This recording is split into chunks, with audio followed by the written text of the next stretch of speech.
Kevin and I sat and ate our meals quietly for a little while. Then I said to Kevin, "Are you looking forward to going to Cape Cod with me?" "I guess," he said. "What's the matter?" "Getting cold feet." "Maybe, a little." "What's the matter, buddy?" "I don't know. What's everybody going to think of me?" "Well, I think they are going to think you're a great guy." He smiled a bit at that, then said, "Yeah, thanks. But, about the other stuff."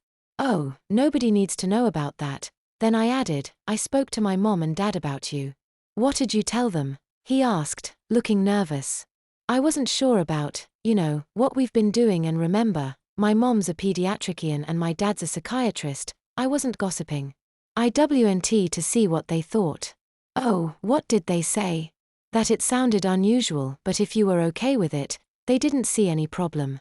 "Unusual? They didn't say weird, did they?" "No," I chuckled at this. "Just unusual. They know you've had a stressful time, and my dad said he'd heard of similar therapy being used, but in a different context." "Oh, I guess that's okay. You're going to love them," I said. "Really? What are they like?" "Mom and dad are the best," I said, warming to the subject. "My mom's a little like your mom, little but feisty," I said, and got out my iPhone to show him a picture of my mom and dad and me. "She's pretty, like you," Kevin said, "but she looks kind of short." "She is. Dad calls her his wee leprechaun. I get my height from him." "You're not that tall," Kevin said. "Neither's Dad." I laughed. "He looks serious." "Yeah, he does in this picture. But he was actually clowning around in it. You can't tell from the picture, but he's got a great smile and is always cracking jokes. He's also the kindest person I've ever met. You'll really like both of them, and they love kids." "Okay," he smiled. "Who else is going to be there?"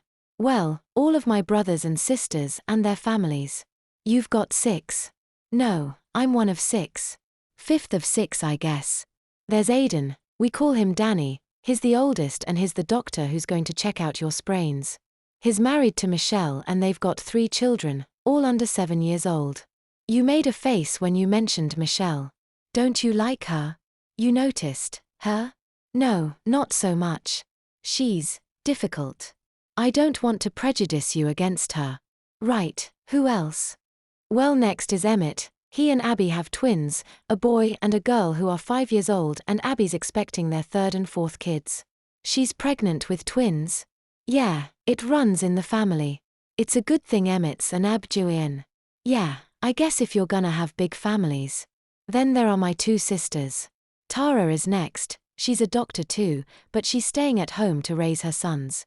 They are almost 3. Here's a picture from last Halloween. Aren't they cute?" "She married?"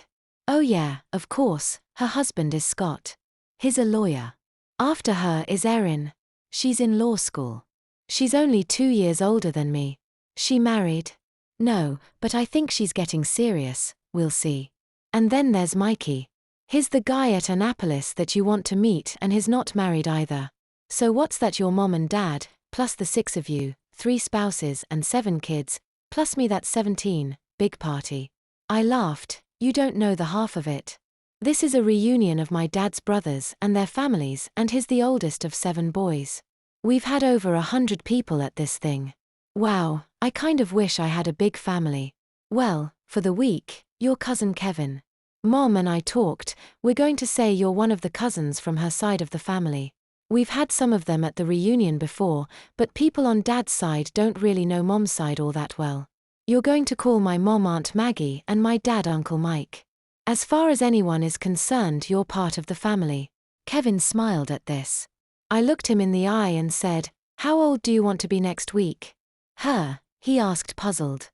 "Well, look, nobody there is going to know who you are. We could say you're your real age, 15, or we could say you're 10 or 8 or 7. Who'd know? We could keep your little holiday from maturity going next week." "Gee, I don't know. It's an interesting idea." "Well, think about it," I said as the waitress returned. She looked at Kevin's plate and my plate. We'd both finished about half of our very generous servings. She said to Kevin, "Wow, you're a good eater," and then to me, "Do you want to take the rest home with you?" She looked at me for the answer. I said, "Yes please, You can put both together in the same plate.